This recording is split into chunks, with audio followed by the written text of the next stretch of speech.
So with Amazon.com's success in mind, let's move to part 6, today's network landscape. And here's a vision of the internet. 2003, the Star Wars kid. An unwitting high school student in Canada used his school's digital media lab to record himself doing Star Wars moves with a golf ball retriever as a lightsaber. He didn't erase the video.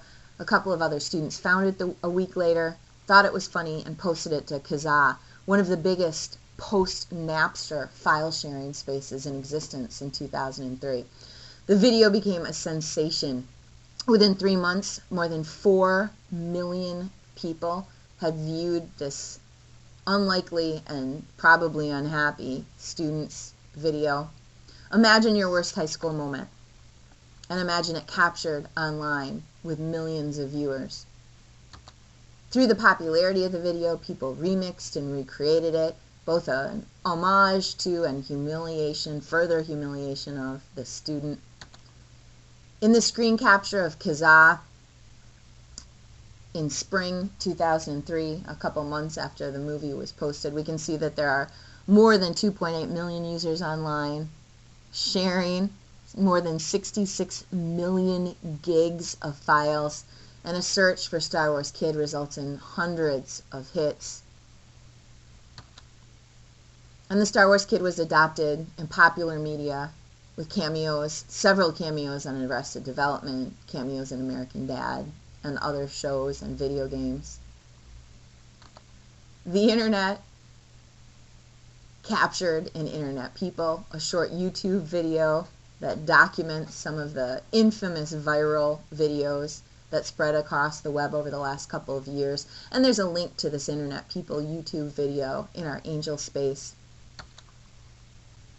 The web, 2007, captured, admittedly, in 2009. Katie McAlpine, a dual major in physics and professional writing at Michigan State University, accepts an internship offer in Geneva, Switzerland at CERN, the same space where Tim Berners-Lee wrote the original proposal for the World Wide Web. She creates a Hadron rap video, which, as of May 15, 2009, has been viewed more than 5 million times. On May 15, 2009, Tom, and most of us know Tom and are probably friends with Tom, has more than 262 million friends on MySpace. To look back a bit, I captured Tom's profile in about a 2-hour span in August 2008, and noted that Tom made more than 3,100 friends in less than 2 hours. A study conducted in spring 2007 asked students to report on their AOP, their Academic Orientation Program experience at MSU.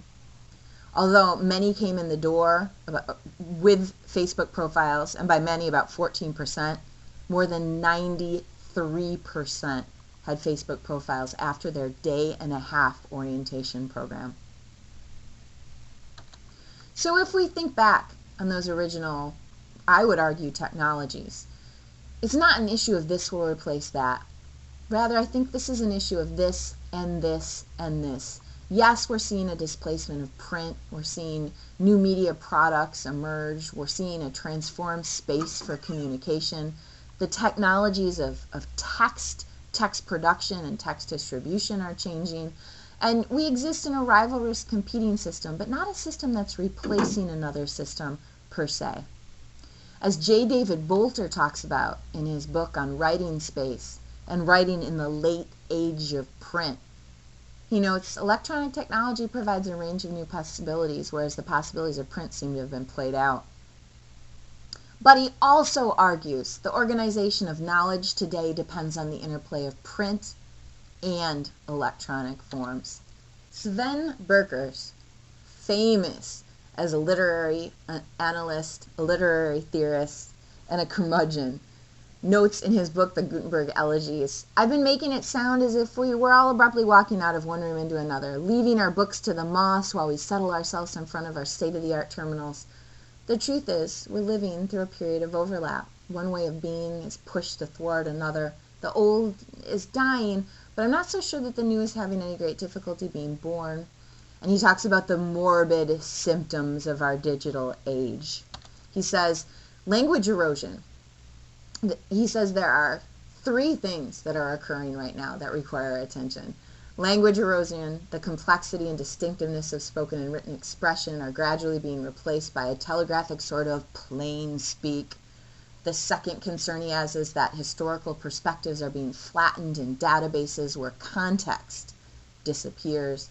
And his third concern is the waning of the private self, that we live online, the monitor light is always blinking, Facebook perhaps is always calling to us to update our status. J. David Wolter, a researcher who has a slightly more gentle, less technophobic approach to our digital world, talks about 4 particular challenges we face. Challenges to traditions of writing. Challenges to alphabetic writing is always already primary.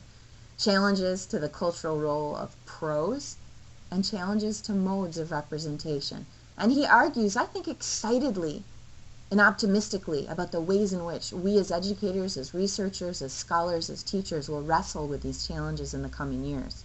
And another admittedly critical optimist is John Dan Johnson Ailola, who notes, the computer, a device originally constructed to calculate weapons trajectories, has been reconstructed and redistributed to provide a fluid, flowing space where users experiment with multiple subjectivities, where stories lose concrete beginnings and middles and ends. So, with this brief internet history in mind, what I'd like to ask you guys to do is head to our Class Angel site, and in the Week 2 folder, there's a discussion forum for the readings for this week, and I provided some prompts and questions for us to think about so that we can push at and work through some of the points and arguments raised in the internet history readings for this week and in this slideshow.